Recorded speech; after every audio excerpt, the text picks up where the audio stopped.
the worst of all, moving away from locations, is people think they can do everything CGI. Oh yeah, well we'll do this, and it's all special effects. And it's like, you hear that. I think you probably hear it more on, an unfunded set rather than people who know what they're at and hear, oh yeah, that can be fixed in post. In the room, 52 Jokers Wild. Welcome everybody to the show, In the Room with 52 Jokers Wild. This week our guest is actor Gerry Cannon. Hello, Gerry, and welcome to our little show. We've been having the pre-ramble there was quite interesting because we were talking about Vikings. We were talking about some interesting little backstories between you and Garvin, which we must investigate a little bit more as well. So tell us a little bit about, actually, let's go straight into that with a Garvin connection. That'd be quite interesting. What's your connection with Garvin? This will be frightening. Well, are you still on parole or am I on parole? I mean, that's what we've done. So, Garvin, are you still on parole? Parole? No, again, from school.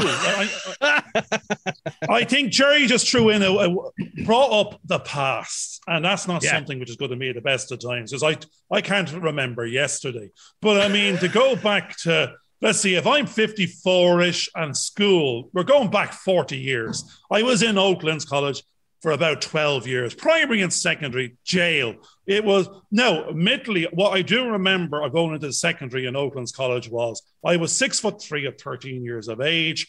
We went in, and all the first years were getting beaten up and pushed around by the 6th years and 5th years. And I was on their side pushing around the first years. Actually, most of the teachers thought I was a trainee teacher. I had my little tash. My voice was breaking. I was 6'3" with a monobrow, and I was just in first year in secondary school in Oaklands. That's my first memory of that place. And I was beating up the young lads with the big lads. So, Gerry, do you remember anything about that place? I wasn't there that year, luckily. No, I was slightly ahead. But anyway, but speaking of acting, actually, I mean, I only returned to acting as a full-time career in 2016. But, all right. Sometimes I was only thinking about this earlier. Sometimes people ask me, why did you do it? Or how come you changed from, having your own business or working in a job, whatever it was. And I remember, it's probably something I always wanted to do. And I was quite good at impersonating the teachers and the other students as well. But when we were doing our Leaving Cert, we were doing the Peg Sayers. Are you talking about that? No, I was having a nightmare there for a sec. Sorry. Playboy the Western World was the play. Right, that's not as bad as Peg Sayers, I'll tell you that much. I know. Someone should have gone back in time and shot that woman because she was a pain of every little Irish boy on the planet. Oh, I couldn't even read that book in English. Sorry, back to the Playboy. Playboy the Western World. That could be me as well. We were doing that. And anyway, there was great hall, as you know, in the primary school, which was never utilised, but down the road, RTE still had the RTE players. So they came along and they were obviously doing, a school's production, touring around the place. So they did the Playboy of the Western World. And actually, a few of the actors that were there would have been in the Reardons, which was, the farming soap way before Glenroe. And I used to, instead of studying... all I remember is Land and Larder, for goodness sake. That's what we had in Northern Ireland. I used to reading all the character parts out loud rather than doing my homework. But we had a library, which was an old classroom. I think it was a science lab with a few career guidance leaflets. And I picked up one of these blue leaflets and acting was on it. And the place you could go to become an actor was the Abbey School of Acting. So I sent them off a nice letter, threatened to send them a tape on a cassette if they'd like it as well. And I never heard back. And then about maybe 3 or 4 years after I'd left school, I was reading an article one day and discovered that the Abbey School of Acting had closed down about 8 years beforehand. So it didn't get off to a great start anyway. I had a similar sort of story because I actually, when I was at college doing arts, I decided to do an acting drama class in the evening, and we ended up doing puppeteering and stuff like that. And it had one class, but because there's only 6 of us there, they cancelled the class. And I went, oh, for goodness sake. They said, well, you can always come back next year. So I'm off to Bournemouth to film school. So I can't do that. A better plan. No, actually, you just reminded me of the one piece of career guidance I got in Oaklands College. And I'll remember the teacher's name in a minute, or basically, I better not. But I remember getting my 5 minutes. I think every student got 5 or 10 minutes with this chap. This wasn't your career guidance course, or you go in and got it like every other week and you talked and discussed. You got 10 to 15 minutes before you left the school. And my 10 minutes was, "Oh, Begorra, aren't you very tall?" Now, we started off with that. He says, "Do you play basketball?" "No, I didn't. You didn't notice me on the GA pitch or out there in the basketball court. So, no, that one's off the NBA is out of the career path." So he says, "Well, you're not too bad looking. Maybe you could be a model." And I says, "Right." I'm walking out of there with a smile on my face going, "Yeah, I'm a good looking chap. I'm tall. I'm off for my modeling career. I can give up the maths and physics now. We'll see how that goes." But Jesus, 6 years later, didn't I get picked up as a model? And it was the only bit of career guidance I could actually see that actually worked. But I didn't go look. It came and sought me out. Now, I had no muscles. I didn't pursue it. I hadn't got the right ego at the time. But it was a self-fulfilling prophecy of career guidance. And I take it for what it was. I was meant to be a model, at least for 10 minutes in my life. I've done that 10 minutes of fame. I'm owed another 5. That's what this is all about. So it turns out I'm not meant to be the 18-year-old, 25-year-old model. I think I'm meant to be the 56-year-old model. That means I now need to cut down 106 shows down to 5 minutes. For goodness sake, we've overdone it a little bit there now, haven't we? We've given you definitely about 106 hours worth of time. The one thing that's common here, George, is we went off and we did stuff for 30 years. And you just touched on it again, Gerry, that what we were saying, our journey for the last couple of years has been, the 52 Jokers Wild journey is about changing that, the deck of cards, the hand we were dealt, and picking the career we want, or where in that career, as opposed to just letting someone else decide and deal us the deck. So you've swapped careers. You've done something else. Don't know what that was. You did acting, didn't see anything you were in. Maybe we did. But where you go, it's more about the now and the future. So you've played a couple of hairy Vikings. What's the plan? Who do you plan to be next? Who do I plan? Well, I plan to be me. Because, this is what I'm told. Casting directors, they don't want someone else. They want you. Yes. So I'm beginning to get the confidence to be me. A bald doctor. Is that what you're So you told us a minute ago, you're stereotyped a little bit as, actually, they don't want you, you said. They want your voice. They says that they're not too sure about the you, but the voice is doing great by itself. Can we bring the rest of the bodily parts along with it, do you reckon? Oh, absolutely, yeah. Not a bother.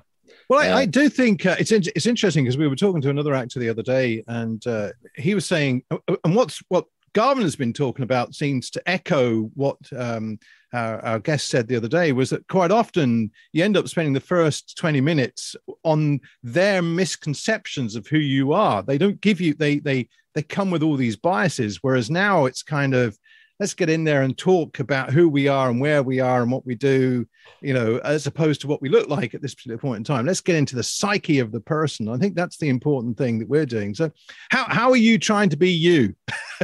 How am I trying to be me? Well, there you go. It's my interpretation, etc. But I suppose I did train for the theatre at one stage. So in about 1979, 80 or thereabouts, I did find a theatre school, and it was in Dublin, run by a fellow called Brendan Smith. And that man had founded the Dublin Theatre Festival back in the day. He also ran the Olympia Theatre for many years, struggling along. This was before they ever had, music gigs or anything there. I was just going to say, before Boys on the Westlife made an appearance there. Exactly. before boy bands, full stop. So anyway, I went there, and then I went on to the College of Music, and when we were there, we were studying for the London Guildhall exam. So the examiners would come over, and we would actually do, either monologues, duologues, etc., and they would assess us. So the ultimate aim of that was that you would become a drama teacher, but I didn't have any interest in that either. And a lot of my contemporaries did go on and take up full-time theatre careers as they were. But when I did come back to acting in end of 2015-16, screen acting was there full-time, which hadn't really existed previously when I was, was going to be a stage actor. And anyway, so I did various workshops, went to Bow Street, went to Film Base when it was still there. And the difference is, when you see your face on a screen, you kind of go, oh, Jesus, Why don't I look like George Clooney and that pink-headed yoke that's bald, you know? No. When I see my face on the screen, I have no problem with that. I was going, Jesus, wouldn't George Clooney love to be looking at that now? Like he's jealous. That I think you need to have the ego. Otherwise, you'll be starstruck, and therefore you're not going to be able to be this better you or new you or dressed up you. So because I think that's what most people, they're afraid of being themselves on the real self. Yeah. You know. The one thing. I know that I was on an extra on a film a few years back. I'd just gone over to monitor what was happening on the film. And they said, do you want to be in this? And one of the things that I started to realize was, well, I don't need to act anybody else. What I need to do is I need to find what is my goal here? What am I trying to achieve? And how do I achieve it? And I've been given these scripts and I thought, well, I just need to go out and say, look, do you want a script? Do you want a script? That was my goal. Hand out all the scripts during this particular shot. And I think that's it. As long as you're not trying to play somebody, but be something is the key to the whole thing. Because we were actually talking to, again, our colleague the other day, and he started talking about method acting. I wasn't talking about method acting. I was just talking about the method or the approach you use to act was really what I was trying to get to. Because I know that everybody kind of feels, oh, you have to get into this character and you have to absorb him. And you kind of go, God, what a waste of energy. Laurence Olivier said, why don't you just act, darling? And I think that's the key thing. It's how do you approach then your acting technique? What's your acting technique? How do you approach roles? Well, I suppose from a screen point of view, what I've had to learn is that you don't have all this stuff going on. It's really, you know, what you're thinking. It's you know, if I met you in the street and I knew you and I had said to you something like, oh, George, there you are. I didn't think you were going to be in town today. And you're going, oh, well, boom. And you start to tell me, and I'm looking at your eyes and your body language and your face, and I know you're actually telling me lies, but you're not acting. But I'm nearly asking what the previous career was now. So you're a guard, you're a detective now. Or,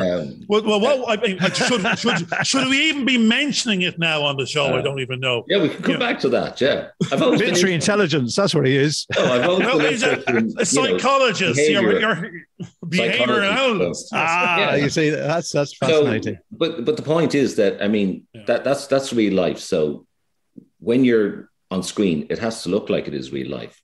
Like if we go into a theater, which I was performing in last week in Smock Alley, you know, we know the set that's on stage is not a pub. It's supposed to be a pub. It's not a real pub. And, you know, there's a different technique. The people buy into the, shall we say, the illusion from the get-go. So then they just focus on what's been said, who's looking at who, how it's happening. And there's a slightly different technique because we don't have editors. We don't have cameras to get, you know, close up, extreme close up. We don't have over the shoulder shots. We don't have wide shots. We don't have sound effects. We don't have atmosphere, all the stuff that's added in. You know, you can only achieve a certain amount of that on stage unless you... Actually, I like what you're saying, Gerry, because I wasn't listening to most of it, but some of it, I like what you were saying. Because now you were talking about acting, but actually what I was hearing was you were actually very, very aware of, you know, you're talking about the camera positions, you were talking about the lighting, you were talking about what everyone else on set was doing. You know, you zoom in, zoom out. So you were talking the language of film set. You were talking the language of crew. You were talking the language of positioning. And, you know, then you're actually jumping back into the position of being the actor, delivering your line and delivering that believability of whatever the story is to get across. So I was actually imagining all of that. Now, I know you weren't saying any of it. I was actually on a set. I was thinking the crew was moving around. The camera just zoomed in. Brilliant. Yep. Now, that says to me, you've gone beyond acting. Are you a bit of a writer, director, producer in the making? I'm not too sure because I didn't look at your profile at all. Or are you just an actor?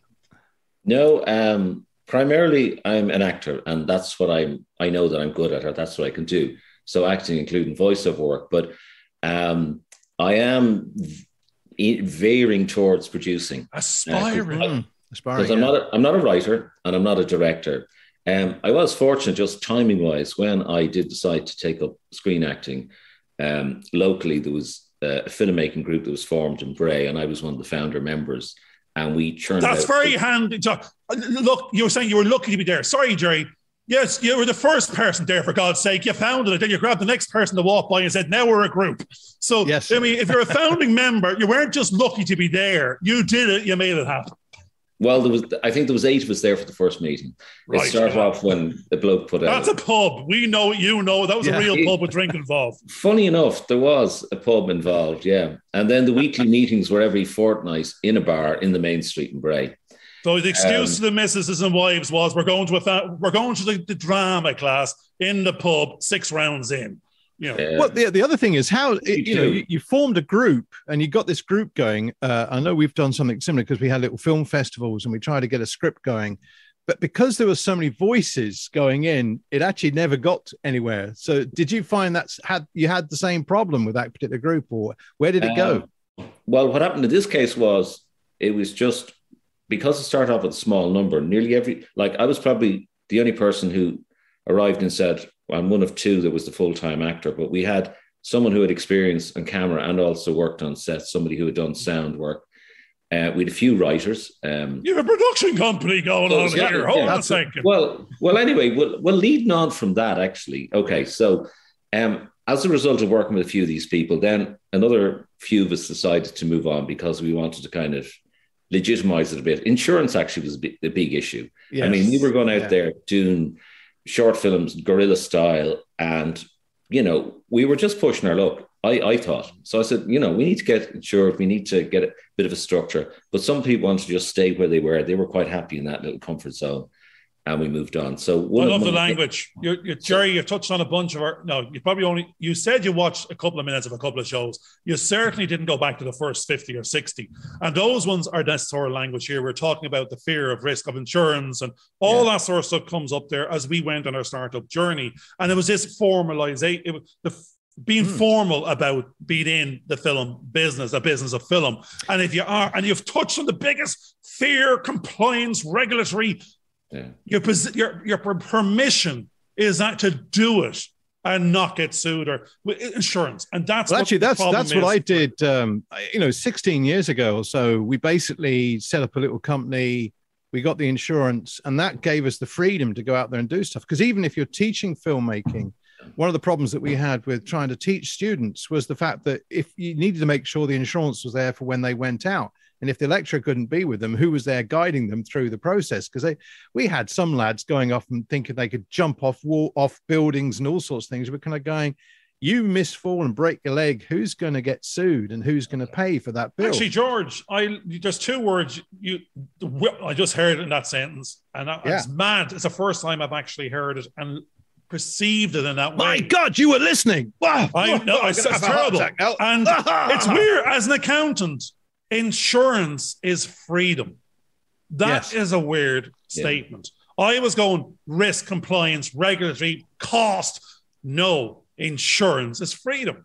And if you perceive it that way, it allows you to go off and do the value. If you do the risk and compliance and all the rest of that, the admin is to bring that figure down to make that freedom more. And that. So you got your insurance.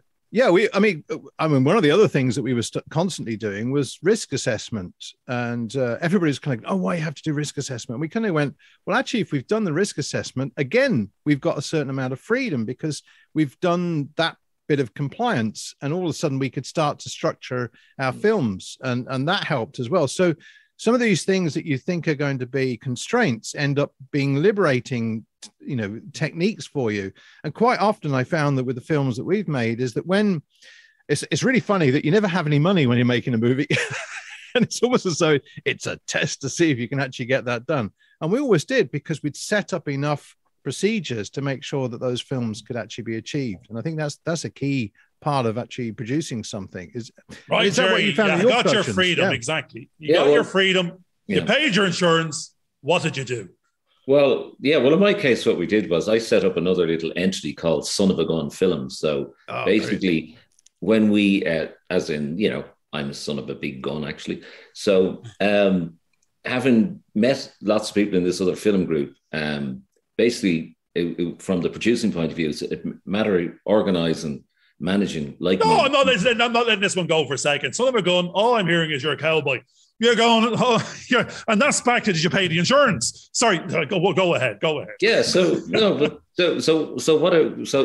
a skill that I have, I can kind of organize events. This is, other things I've done along in my life, which I won't go into now because it's going to go off on a complete mad tangent. We're not going to let you. Don't worry. No, that's okay. But anyway, so that is a skill that I have. So I can get people who are writers, but wouldn't have the wherewithal themselves to even attempt to assemble a crew of people, and it's a script worth making. I might have a director. That's what they want to do. They don't want to, have to ring up somebody to get a location. I'm always thinking, okay, well, where could we get for free that looks really good, that would make this thing pop?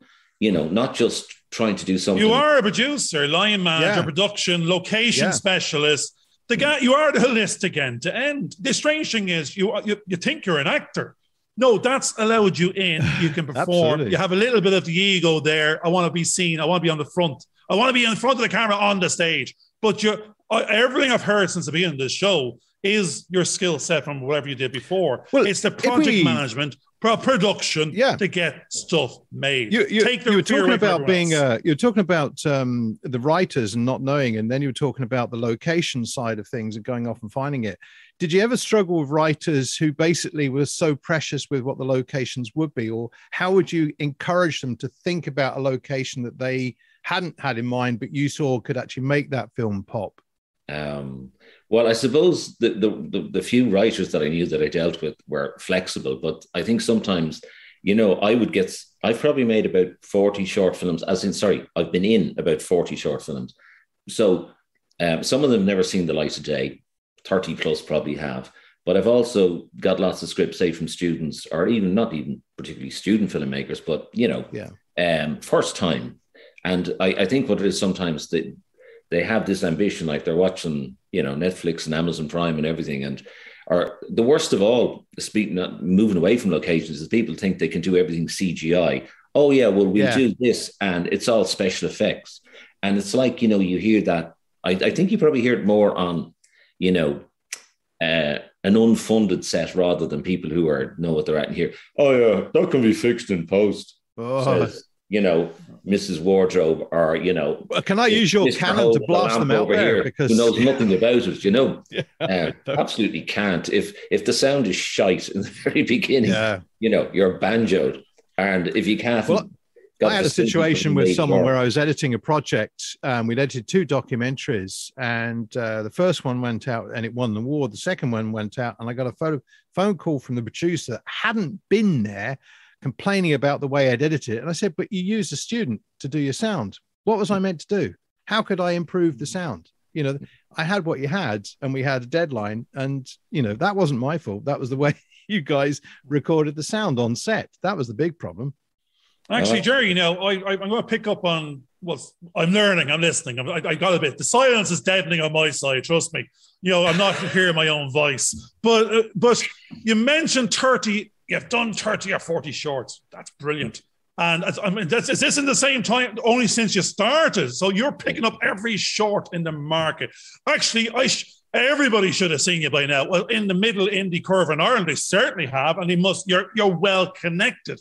And because you've been on every short going and every aspirational short to feature journey, you're making the connections with all those other breakout people, which is brilliant. That's why the names are starting to pop up on Facebook where the dots are joining, and that makes sense. Now, at the same time, if you're there with these small, unbudgeted and somewhat budgeted crews, because shorts by their very nature are nearly that unfunded territory or not enough funded territory, what's the elephant in the room you're coming across on a regular basis that needs to be helped or needs to be pushed along or needs to be trained or brought to bear that will make things easier or better for that bunch of people and or yourself? Or that's about 7 questions. Off you go.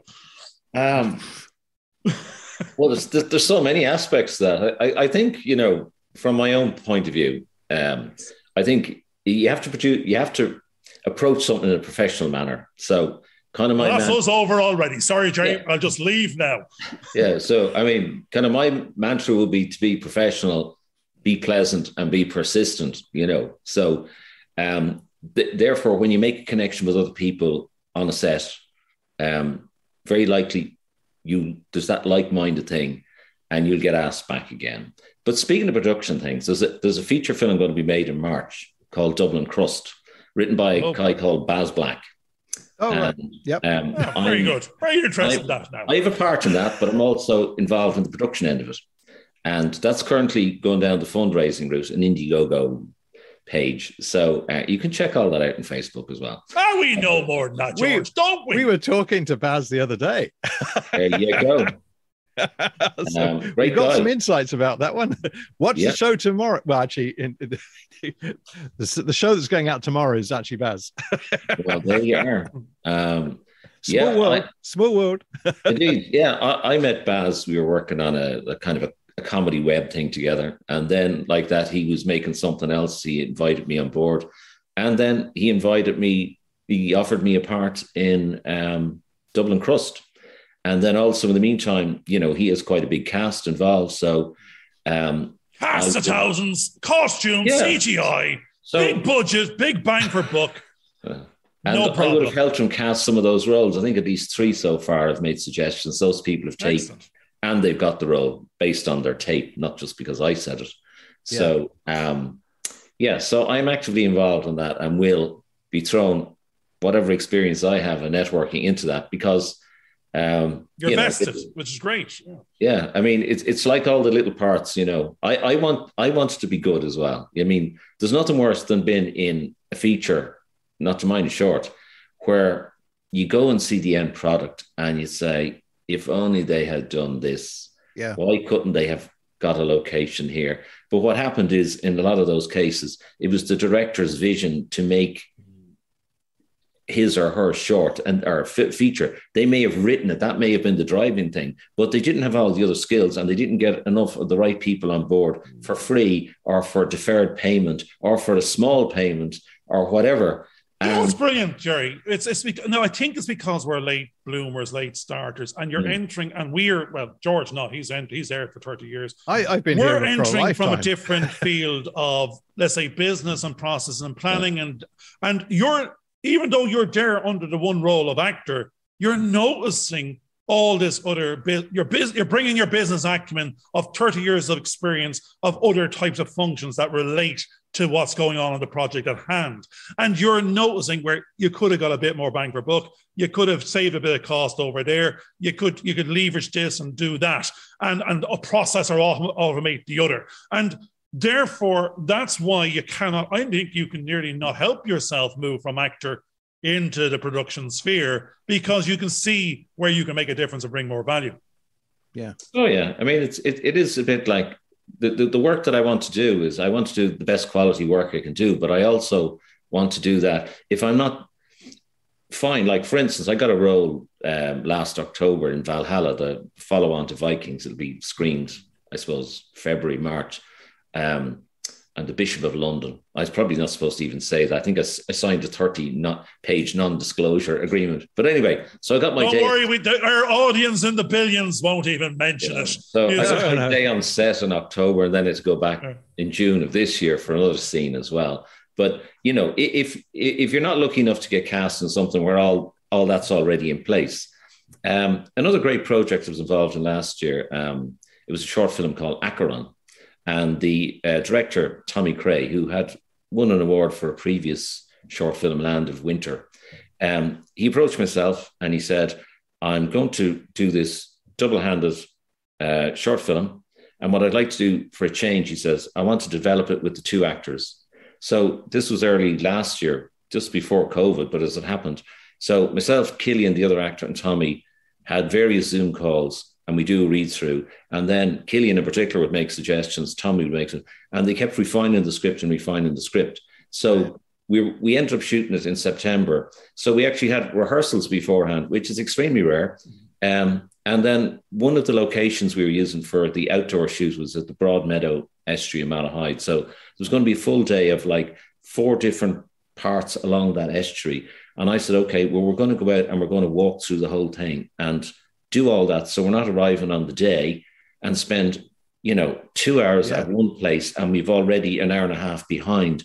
Anyway, long story short, it's got a festival run recently. Its next stop is the Richard Harris Film Festival. But it was also, Tommy picked up Best Director Award in Birmingham for it, and I was nominated for Best Actor Award in October at the Dublin International Short Film and Music Festival, and I got the award, which is my first. Your first Oscar. Brilliant. That was all to do with what we put in beforehand. It wouldn't have happened.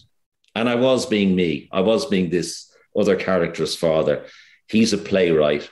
I think he should get a proper job. Staying in bed until 11 o'clock is just not on. So, brilliant. That's the direction. So you've jumped sorry. I was just thinking there that one of the things that I was learning from this counseling course that I've been doing was basically once you get inside the head of the other person and start to work with them, which is what you're doing with that little jaunt along the riverbank or whatever, was basically you're actually discovering what the character's wants and needs are. And I know that in one of the movies I did, we had the cast all together, and I actually talked to the characters, not the cast, if that makes sense. Yeah. Because I wanted to know, how did they feel about the situations they were finding themselves within the story? And that kind of worked through and helped to build up the characters when we went to actually do the shoot, which I think is a fabulous way of kind of working with things, So what's your next project? What personal project as opposed to the commercial side of things? Personal project. Well, the big one will be Dublin Crust. I mean, things evolve all the time. I mean, like Friday morning, I got a call, could I come down and do a demo tape for, an upcoming TV drama, just a few lines for particular things. Have you got an age? I mean, there's an interesting thing. Yeah, I do. I got a call as opposed to you're sending 50 voiceovers out there and nobody's ringing. No one's ringing back. They're inundated with 50 million people in the queue. You got a call. Now, that's based on 30 shorts just gone in. You're recognized, your name's out there, or your talent. But I mean, how does it feel when you don't get a call, or how many calls are you not getting in terms of how many feelers you put out? Well, in terms of voiceover work, I mean, that's kind of an avenue I went down myself. And in particular, the guy who gave me the call is Cillian Fitzgerald, who runs Avatar post-production. And aside from being, virtually a neighbour of mine down the road here, I had worked... Comes in handy, that network over the hedge. Yeah, absolutely, yeah. Well, I only met him a few years ago. We have a connection through sailing as well. We're both members in Greystone Sailing Club. You pulled him out of the waters in that Viking wig in Valhalla. Yes. Yeah. Well, what happened was I had actually done some character voices for the Irish Revolution TV series. So Cillian actually had recorded that. We were in Highwire Studio in town. So any opportunity, in fairness to him, if he thinks I can do it, he'll give me a shout. So, and likewise, speaking of Baz Black, Baz had a short film called Mero, which picked up a lot of awards. I did the narration on that, and we recorded down in Cillian's studio. So, I got Cillian the job, Baz got me to do it, and so on and so forth. In some ways I like what's going on. In other ways I'm going, how do I get a job? Everyone else is on the outside of this loop. They're all it's a feeding frenzy of keep it inside the loop, keep it inside a network. But at the same time, that's what we're saying out there. Get the network to get work. It's not an exclusive thing. It's no. That sounds very exclusive to me. Over the hedge, down the sailing club. You have to bring your own Viking helmet. Yeah, you find the connections that basically bring the talent. Bring the talent. For you. And I think that's one thing leads to another. I mean, the reason I ended up, working for a few weeks here and there in 2016 and 17 as part of the Marine crew in Vikings was because I'm a sailing instructor as well. Yeah. So all those people that are, recruited by the Marine coordinator to do that work, either are sailing instructors or they work in the lifeboat or they have some... I wasn't listening. Sorry, is that Holt or is that the Dunleary one or Malahide or which sailing club is that? Yeah, the one I'm in is in Greystones. County Wicklow. Greystone. But I also teach sailing, and I do that in Dunleary. So, you have to have a couple of irons in the fire. So, Well, I think that's the key thing we've been saying to a lot of people, especially students, is that when they get their passion, you kind of have to say to them, well, but you need to generate an income to sustain yourself. And some of the guests that we've had have been builders, and they've been able to pick up the the skills that they did in building, they've been able to transfer to the filmmaking process, which I think is working really well. Now, during the conversation there, Garvin asked you the question, did you have an agent? And you did say yes. Tell us a little bit more about how that helps you with your career, having an agent, and how difficult was it getting an agent? It is very difficult because, I mean, there are, I had no idea. I thought, actor numbers were probably in the low hundreds, but it's only when you look through Facebook groups, whether they're Film Network Ireland or any of them, and you realize, the amount of people there are. I mean, the amount of actors are actually thousands, but there's probably less than 20 active agents in Ireland, because up to more recently, especially with film work, I mean, the work is just not there. What I did was I was lucky enough. I got a show reel together quick enough because of my filmmaking thing, and got a CV, sent it out. Had no luck for about 6 months. Met one particular agent. He's going to take me on, and then he realised no, it wasn't going to work. He specialises in Gavin's career, modelling, actually. But anyway, so Annette, give him my number. I'll be back. And Annette, he thought you were a bit taller. He mistook you for me. That's what it was. That was it. I forgot to wear the platforms when I was going in. But anyway, I got an agent. So the difference, I suppose, is that you get to hear about a lot of the jobs that don't necessarily get put up there, say, on Fish Pond or things like that. So if there is an upcoming TV drama and they're looking for, say, they've cast the main roles, so they're looking for all the minor roles after that, you'll hear about it. You'll get the opportunity to self-tape. So if you're unrepresented, you don't get access to that info unless they throw it out deliberately into the public domain or onto, some other platform that actors use. So you do get that kind of head start. I know in my own case, the agent, Annette, I mean, she's always looking through Spotlight as well. And if there's something that requires Irish people or maybe getting shot here, she'll, pop us through for that. I mean, that's an interesting thing right there. I'm going to jump in. Irish people. So you do the voiceovers. Can you do the American accent, the Australian accent? Are you an Irish person, Caucasian, Irish Paddy? That's what you're going to be typecast as? Or I know you said you're going to be on this other program that sounds a bit English. Can you neutralize to an American accent to get more parts? Yeah, well, what you do is, I mean, in terms of accents, you'd see they might look for what's called like a general American accent or a standard English accent. And you can go on a course, there's a great voice coach called Gerry who runs courses out of Bow Street, and that will give you what's required. So if an American production is coming over here and they want a taxi driver, but you have to have a general American accent, you need to nail that so that you're believable. It doesn't have to be a Bronx accent. It doesn't have to be from Pennsylvania or whatever. It's just general American. So in other words, as you are delivering those couple of lines, you don't throw in a couple of Irish vowel sounds in there that gives the game away.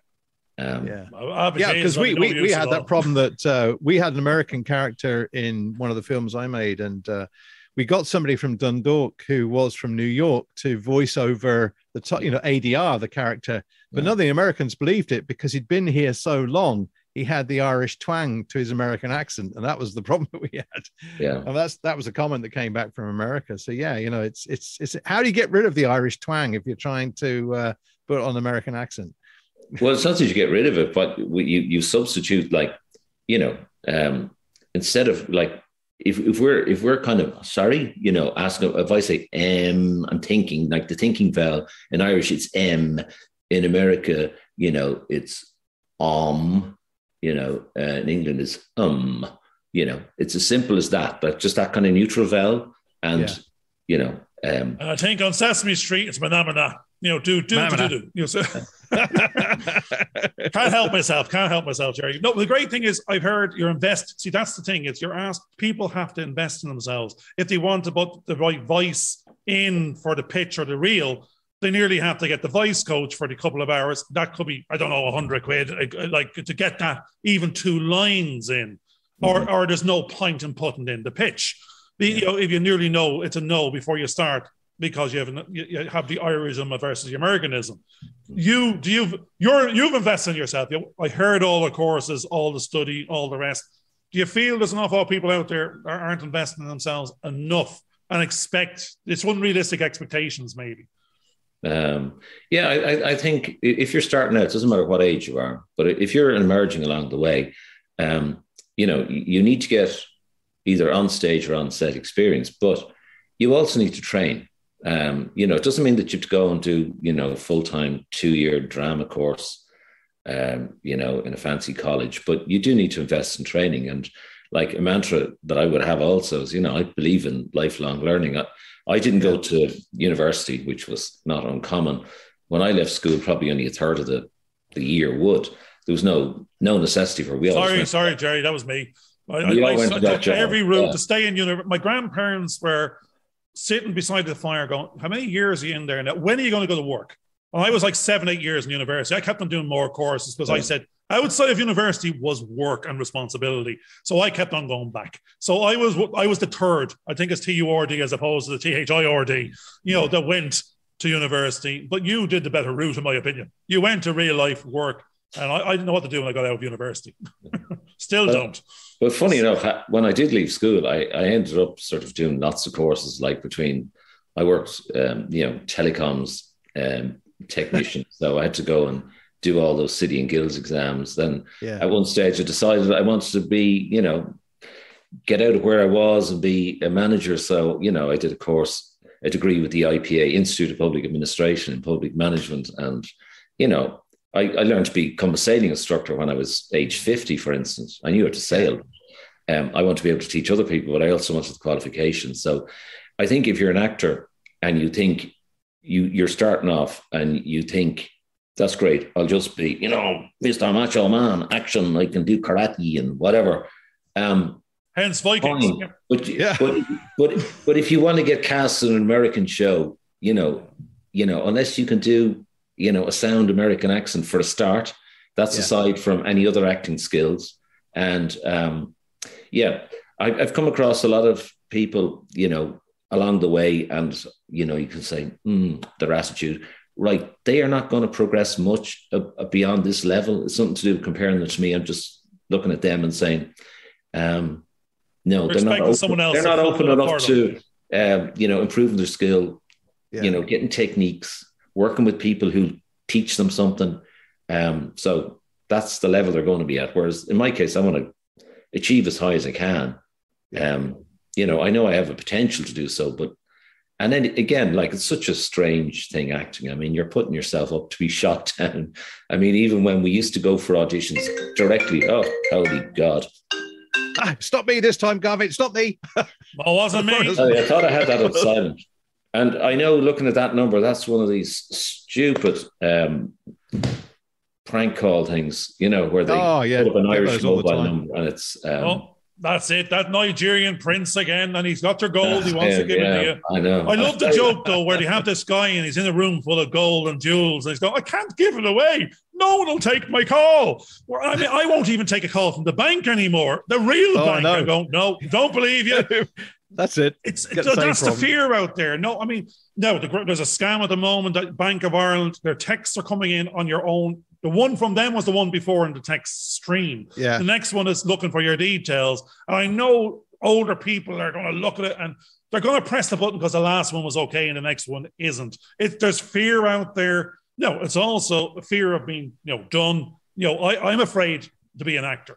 That's one thing, like, over the years, I'd love to be on, I don't say stage, because I wouldn't like to be in front of people in a stage, put myself out there for the hecklers. But in a controlled environment that you can do it again, maybe I could be weaned in somehow. But like you said, I have unrealistic expectations. I think I'm going to be I think you just have to jump into the deep end. But I might get on one of those. That's what you have to do. I think with your connections, I might be in the background of the next 50 shorts somewhere. Definitely keep you in mind. Yeah, he'll be the pillar that stands in there. The problem you're going to have is I won't be in view because all the panning of the cameras will have to be panning along and then jump up and go down because everyone else is about 5'5" to 5'10". I'm 6'6". So if I'm not sitting down in a pub scene, you're going to be in trouble. Or I could be a big Viking. I don't know. I think I'm actually aspiring now, because I saw you with the beard and the hair. I'm going, I need to go to Valhalla. I need to be on Vikings only to get the wig and the hairdo. Oh, yeah. Because I miss it. Free wig. Sure, why wouldn't you? Yeah. Now, there's a great one out there called Quiff & Co., where you get this full quiff, and I think it's American. You can get they can give you a brand new set of hair. And I'm going, would that make, no, there's the thing. Would it make you a different person? If you had a bunch of hair there, are you younger all of a sudden? Do you feel more empowered? Do you see what is in this ball? You know, you get the liquid you put in your head. It's make your hair grow. It doesn't work that way. Can you see the draw? Well, I'll tell you what works, actually, is a great costume. And a uniform is a thing that, I actually look quite well in a military uniform. It's impressive looking here. Yeah. But that's the thing. You get the opportunity to get, to something you wouldn't do for yourself. It's like you can't put a uniform on just unless it's fucking Halloween or a fancy dress. But you're going to be as you said, part of I don't know whether we should mention it again, but you could be a bishop. You could be something else. But that's full regatta. You're there in full purple or red. I don't know what the color is. And you're going, that was a position of power.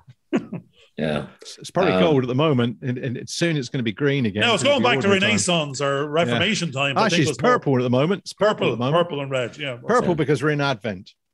Well, I think that's the thing, go back to the, particularly in short films, because people who, act for screen, like the bread and butter stuff, the things that you can do to practice your craft without, getting paid for it. The things that you want to do to, add to your show reel. One of the areas that certainly lets down a production, and people often don't think of it, you need to get somebody, if they're not a qualified, hairdresser, art director, you need to get somebody who has an interest. Production designer. So, in terms of just the props and the costumes, all of that little detail just adds so much to what's going on, there's no point in 4 people turning up who've brought their own costume and someone else just not blending in there at all. It's like, they're like they're in a different film because there's nobody there to say otherwise. And sometimes, you have your emerging director, cinematographer, and they're just so concerned with setting up this, hold on there now a minute and look at this here. And the dog could be there beside me. And, that. Yeah. It's all about, the light. Oh, geez, there's a bit of flare there. Hold on now. Oh, could we have a light over here? And the whole purpose. I'm already going to get on with it. It's this indie production. You're going, great if that's, as I said, the art and the director. And if you're in indie production, you're nearly slapping him in the head and pushing him out there going, there's no time for any of that. We need to be 3 scenes. Well, I do think minutes. We've actually discussed that, Garvin, that basically those concepts, are actually as important as everything else. Oh, no, production design, yes. Yeah. Because it's the color scheme of things. So if you if you're going to have a bookshelf in the background, maybe if you've got all red books in there or something, there's a message that's being put across, which it becomes important. Yeah.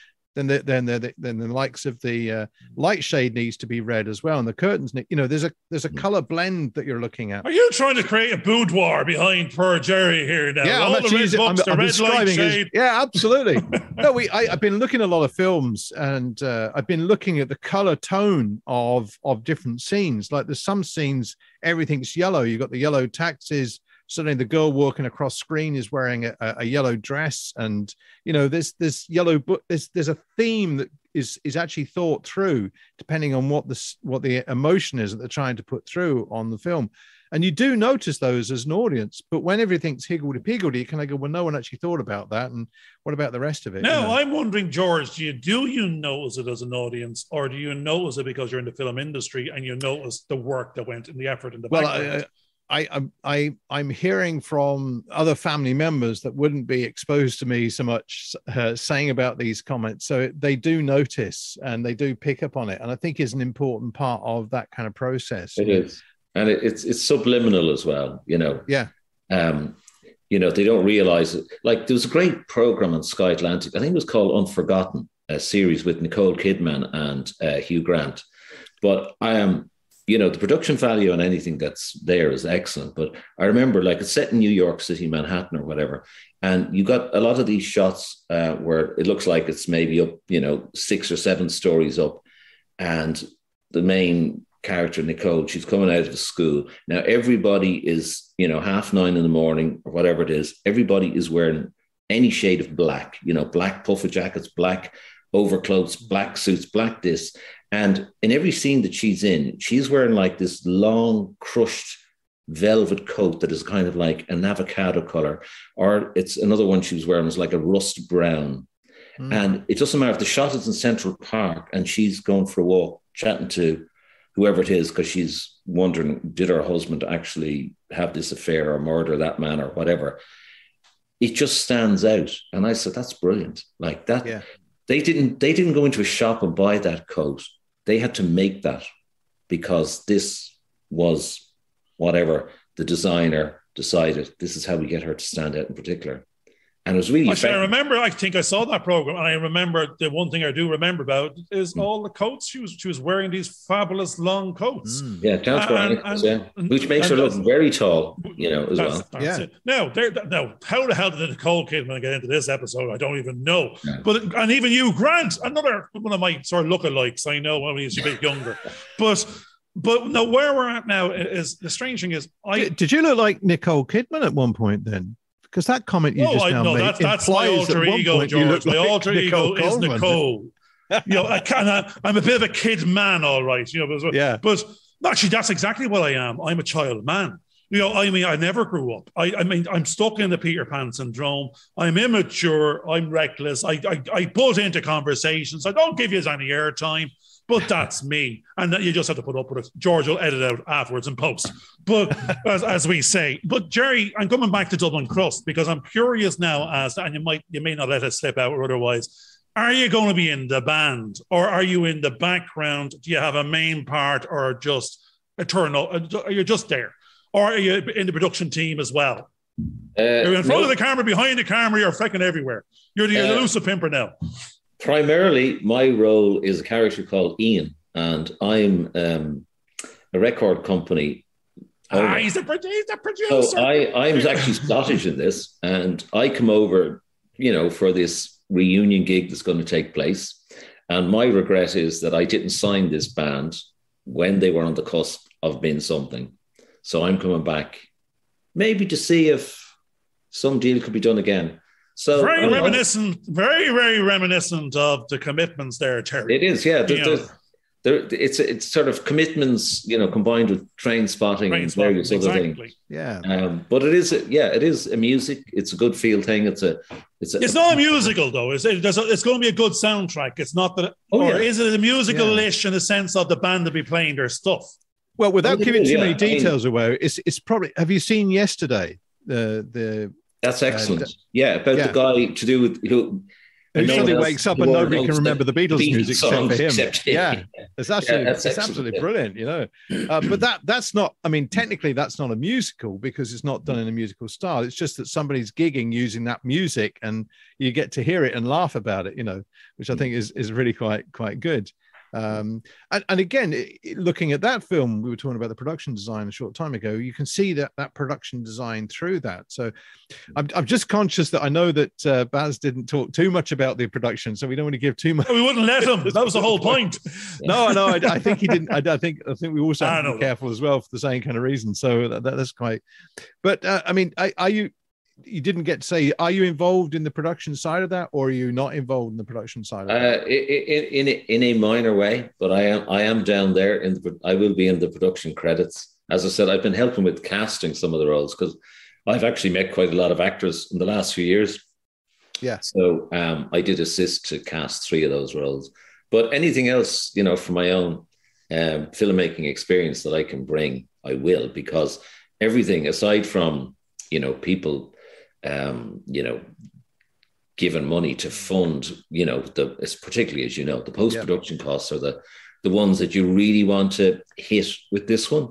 I'll be doing whatever I can, talking to whoever, beg, steal, borrow on behalf of this, because I don't want this to end up in one of those things. It would have been great if. It could have been, would have been, should have been. Absolutely. Yeah. I think that's really good when you've got the collaboration between like-minded people, because I know that from doing a couple of projects myself, if you don't have the support of others around you to keep you, especially through the editing process, because most people enjoy the fun of being on set, which for about 4 weeks or 3 days, depending on which member of the cast you're in.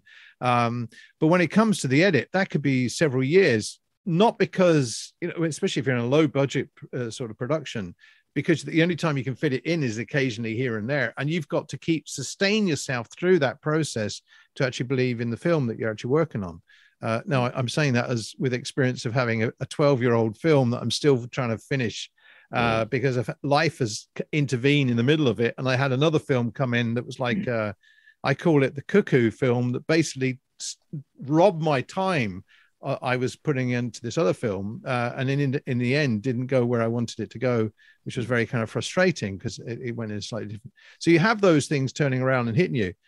One of the things I'm interested in is you were saying that in 2016 you suddenly took up full-time acting. What gave you the sense of I'm now at that point? What changed your mind from what you were doing? Or what opportunities arose to give you that sense that this is where the journey I want to go on?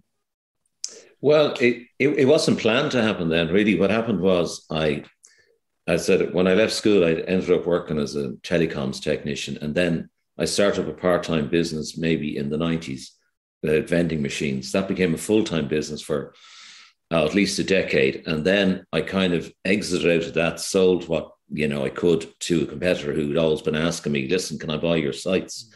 And I was kind of in between, like, this is summer 2015. What am I going to do?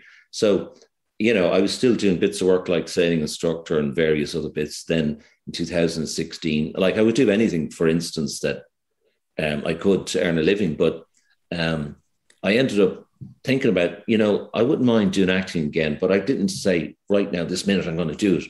But in 2015, I went and I did a self-taping course in Bow Street because somebody had said to me, if you want to go on screen, this is what you need to do. Yeah. And so I did that. And from then into 2016, then my first short that I did was student short in May, I think, 2016. And then as I got that and a few other bits, then I started looking for an agent. And then I decided, this is what I'm doing. And at the time now, I didn't announce at home that this is really what I'm doing. I was kind of looking for other work and other opportunities. But I wasn't, so eventually. So I keep on telling my wife, no, yeah, I'm not just sitting here talking in a room. I'm networking. But no. She said, can you go out and make a film sometime in the next 2 years, please? And then we might believe you. But so the great thing about, I'm hearing, you got the bug, and not the one we're talking about these days. Yeah. You've been hooked. You're 40, 50 in now of shorts. Actually, you're about to make the feature jump. In the sense of the big, that's what we're hearing. You'll do shorts all day long because it's nice to be involved and nice to get back. The pay won't be, I'm sure, as great as a bigger something else. But on recognition, now again, you're in the shorts. If they get their awards, there's a chance of different recognition there. But are you aspiring to have a part in a repeated something? Do you want to be on EastEnders? Are you aspiring to have a part that is in a big blockbuster or something, but it's more than a couple of lines? Oh, absolutely, yeah. I mean that's the whole. There is a progression as an actor. I mean, you're not going to be, even if you look the part and sound the part. Like, if there's a major, like, say you take any of the major TV dramas that were there recently, say like Kin, for instance, and Aidan Gillen had major role in that. So if I'm in that same category age-wise as him or Kieran Hines, if I haven't been in something where I've progressed along and I have maybe a significant part in one episode in something, or had a role where I've been, the police inspector who could have been in 4 of these episodes and actually had an interesting story to go with it, no one in the commercial world is going to take a chance on me and entrust me with a main role like that, and the thing becomes a commercial flop. I mean, as you know yourself in the business, the reason, every production, when they're getting money, they have to have a name or two. So, someone who's been in Game of Thrones, Peaky Blinders, blah, blah, blah, well, they're going to be marketable to the money people who are going to say, well, there's a better chance that we can sell this on to whoever or in what sort of streaming platform. You'll get your money back, blah, blah, blah, and they'll all be happy. So, but I have ambitions to be doing that. Absolutely. I mean, that's the reason I'm doing this, I'm going to let you know, I joined Movie Extras there about 2 years ago. I didn't join. I went myself and the young lad went up, got the photographs taken. We paid the £100, whatever the heck it was. He promised us some work. Never heard. COVID kicked in. But that was the end of it. Now, except for one little email says, you're being picked. Would you? No, I was going, brilliant. Jeez, I haven't done anything. They're sending me out. I've got a part. No, I didn't get a part. They're just saying they're going to use my ugly. Is it okay if they use my ugly mugshot for a mugshot on the detective board in the background? So I got 50 quid. I think I could have been a mass murderer or something on a board, probably in Ken, in the background. That's as close as I got. I've been there too. Well, actually, speaking of mugshots, I think Dublin Crust will be like independent feature number 10 that I'd be involved in. And because, as George even said, I mean, there's, I'd say most of these feature films that I've been in so far, and they've been started from 2018, maybe 2019, like half of them are still in post-production because they are being funded slowly and bit by bit. One of them actually had a small role. It was a very big production, but it ran into financial problems. But anyway, I can't go there. But recently we did have a screening of a feature film called Dredges, which is a Dublin crime thing. And myself, another actor, George Bracebridge, who's also baldy-headed, we were two old school criminals. So you never know. With a bit of luck, that might get a bit of mileage somewhere and, get seen. So, he could fit that role. Yeah, well, too. I'm also hearing, Gerry, you did about 20 or 30 of them. 15 of them could be stuck in post on the basis of what happened in the meantime. And they could all come out at the same time, roughly about 16 months from now. And you're fecking everywhere. I won't be able to look anywhere without seeing your ugly mug because you'll be in everything going from here till Christmas. Well, speaking of network, the annoying thing right now because of COVID is that a lot of film festivals have been online. They haven't taken place. And one of them that was supposed to take place in October is the Richard Harris Film Festival down in Limerick. Now, it is going to be online, but I don't know when. I thought it was going to be in November. But as it happens, there's 2 feature films and 2 short films that I have parts in that are going to be in that. So that would be the absolute perfect opportunity for me to go down and meet people. And by the time it's on next year, I possibly won't even be in anything to select it next year, So the whole thing about networking and talking to people, I mean, that's how you get along acting wise and producer wise as well, because you meet some like-minded people and they chat to you, and then someone emails you, 6 months later, actually, I'm doing this thing. I wonder, would you play this part? And you say, great. And that's happened to me a couple of times. I mean, without having to audition, someone says, okay, you look the part. From the producing perspective, are you being asked to produce in the sense of organize things and set things up, or are you being asked to find money for projects? Primarily, it's the organizing and setting things up because, pitching for funding to Screen Ireland and things like that, that is not my skill set right now. But ultimately, with a few projects that get off the ground, my name attached to them.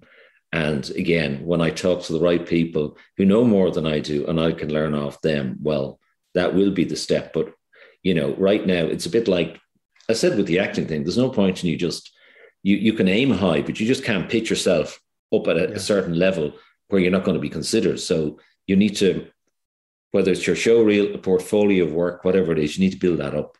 And that's where the journey is going right now. I'm going to argue a little bit in the sense that sometimes it does work that way. And people put themselves in the box that they say, well, I'm here, I'm not there. Where actually, if you have the little bit of attitude, the LPMA, you go, No. I'm going to pitch beyond that, and I'm going to aim for the stars, hit the bloody moon. And someone's going to get it and see through it. Now, it might be you haven't got a skill set, but you can get it. You can do a bit of training, but if you're not asking, you're not receiving. So sometimes that crowd is smaller because actually it's like putting your CV out to a job. I read some business like job specs and I go, that's not me. And it turns out it was my job spec. You've got to go beyond the men. You've got to pitch beyond.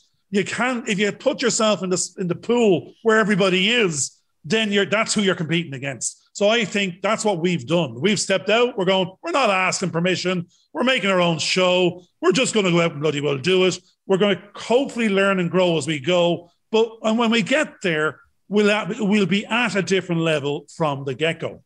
Yeah. I think you do have to realize, though, from the perspective that we are actually still following that same curve, even though we're doing what we're doing. We've, I think everybody here has basically decided, look, I'm not going to follow what I'm told to do, because I was thinking about this earlier on today, and even when I was at film school, that we're all being led that we have to do as we're told. We have to go through the system. We have to do this, that, and the other. And quite often you get caught into that. And we've actually rebelled against that more recently. But it's taken that experience of being in there, that long hole, to suddenly realize, well, actually, what do we need to do that's a bit different so we can get out there and meet other people and start to do the things. Because in what we're doing at the moment, it isn't that we're not following a unique line. We're actually doing something that other people have. And we just want to make sure that it's a successful way of achieving what we need to achieve and build that confidence as we're going along. We do need the attitude that we're getting, because otherwise, you'd fold very quickly. But it is a case of just pushing forward and saying, look, well, I can do this, so I'm going to help you do X, Y, and Z. And once we've done that, we'll build and do something else. It's setting those structures in place so that you can actually achieve the goals that you want to achieve. And I think that's the important part. Actually, like you touched on something there, George. Now, again, it's probably a mental health issue sort of type territory in a sense. Gerry, it's like you said at the very beginning of the show. We're putting ourselves up there on the stage. And it can be open to ridicule or anything else. And it could be self-confidence, and you need affirmation from others to be confident. Do you think it's you need to be very, very strong, or it's not for the frail and a weak of heart, what you're doing? You got to be brave. And some, I think what drives you is that, the people who are successful in everything in life are the people who come across as really confident. They can walk into a room, doesn't matter what's going on, and they command the space. Okay. So I'm not one of those people by nature. Most of us aren't. So you have to overcome, it's a fear.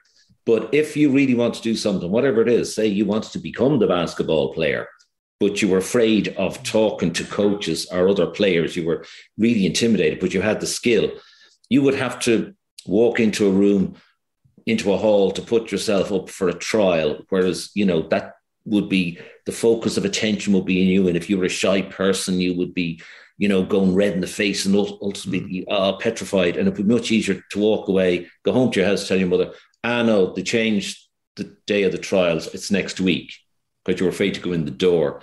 So I think, if you got to have ambition, you have to be brave, because, you're going outside your comfort zone. My comfort zone is I could spend the rest of my life just fluting around making short films and, having a part-time job to pay the bills and doing that. But no, I want to reach the maximum potential that I have. And I know I do have I'm lucky enough that I have that kind of skill as an actor.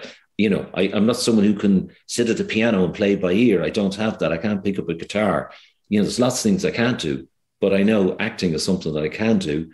And with plenty of practice and the right opportunity, I can do it well. So that's why I push myself. Now, there's an interesting thing. I'm trying to remember the beginning of the conversation. Were you an actor at the beginning and you stopped and went off to work for 30 years and you came back to what your passion was and is? Like, you were always an actor. George talks about the I am. If you're an actor now, you always were. It's just you've given yourself permission now to actually pursue it because you feel more confident to do it. Or do you think, I'm just wondering, did you put it off for 30 years because you were afraid of it and now you're confident to move ahead? A very practical thing. In between the time I went and studied in drama school. I went working away, got a mortgage, got married. Life, yeah. And then what happened, I also had interesting, there's two things, just so I'll come back to them. I remember at one stage when I was in the Brendan Smith Theatre Academy and we put on a show in what used to be then the John Player Theatre. And my mother and father came along to see it. And a day or two later, my father says to me, well, you weren't much use. I was kind of taken aback by this. But what, of course, was my mother explained to me maybe a couple of years later, no, your father didn't want you to give up your good paid pensionable job. And that's why he said you were no good. But I remember going for an audition. Well, two things happened. RT were looking for some radio players back around then. This was kind of late 80s. And I managed to send in my cassette tape, which I did. I got called for an audition, got shortlisted, but they only took on two people, Conor Mullen and Anne-Marie Horan. But if I got that job, I would have been straight in there as a full-time actor. But then I also went for an audition around that time. Roddy Doyle had a play called Brown Bread. Paul Mercer directed, went up to the SFX Hall as it was, auditioned, didn't get the part. He wrote me a lovely letter, which I still kept. And that was it. I kind of decided, you know, I can't exist just doing this. I wouldn't have been let. I would, you know, Rosemary, my wife, would not have let me anyway give up everything. So I literally had to put it. The practical nature of it was, if I was single, living in a flat, didn't give a shit, you know, I probably could have pursued it. But you know something, I think I probably would have given it up, like a lot of my contemporaries at the time ultimately moved on to do something else. I mean, one of them is now a presenter of the arts program in RT, Sean Rocks. We trained together back in the College of Music. He had quite a career in the Gate and the Abbey, but he probably found, well, I'm not getting paid 52 weeks of the year doing this. And, you know, he went off a slightly different direction. But I think I'm probably enjoying it more now. And my voice is going here a bit. See, I let you speak. That's the problem. I would have kept your voice. Actually, no. All right. Well, look, folks, we've reached that point now in the show where we have to wrap up, unfortunately. We've been going on for quite some time. It's been an amazing session that we've been talking to somebody else, Gerry here, who has had a similar sort of lifestyle to what we've had. We've had to go ahead and pay the bills. And now we've got to a certain point in life where those dreams and ambitions that we've had, we can now enact and become reality for ourselves, because we've done the responsible thing, but now we can see this little part of life will allow us to do those things that we wanted to do. The other great thing that we've also encountered is that Gerry is talking about, and I know that myself and Garvin have also done this in our lives, is this continuous lifelong education aspect, which is really important because we can always keep on learning. And old dogs can learn new tricks, believe it or not. We keep on going and going and going. And we look at different opportunities that actually arise. But I think what's lovely about the story that Gerry's been telling us is that aim for the stars, because, you know, go for where you can. Don't limit yourself to what you think you can do. Push ahead, push through those barriers. And what Garvin and I have been talking about somewhere along the line is that those fears that you have, don't let them stop you from going where you want to go. And you never know what skills you've actually learned. If you then start to implement those skills, you could be doing what Gerry's doing, which is starting to produce as well as act and see opportunities where you thought there hadn't been ones before. So again, Gerry, thanks very much for joining us today. Any last words you'd like to do before I hand over to Garvin there? No, it's been a pleasure talking to the pair of you. So yeah, just keep an eye out. You'll see me in film festivals near you. And yeah, I look forward to coming back and chatting to you in the future at some stage. Oh, that'd be brilliant. So, Garvin, your last words. Well, I'm taking a couple of words from what you just said, and I heard we were all responsible in the past, so it's time to be irresponsible in the present. And you're saying there were a bunch of old dogs, or actually about to be a bunch of irresponsible old dogs trying to learn some new tricks. So that's what I think the roundup on my side is. I want to learn a couple of new tricks. So watch out for Trixie here. We'll be back soon enough. Take care. Thanks for watching, everybody, and look forward to seeing you next week. Bye for now. Hope you enjoyed this video. Please subscribe and click on the bell for notifications.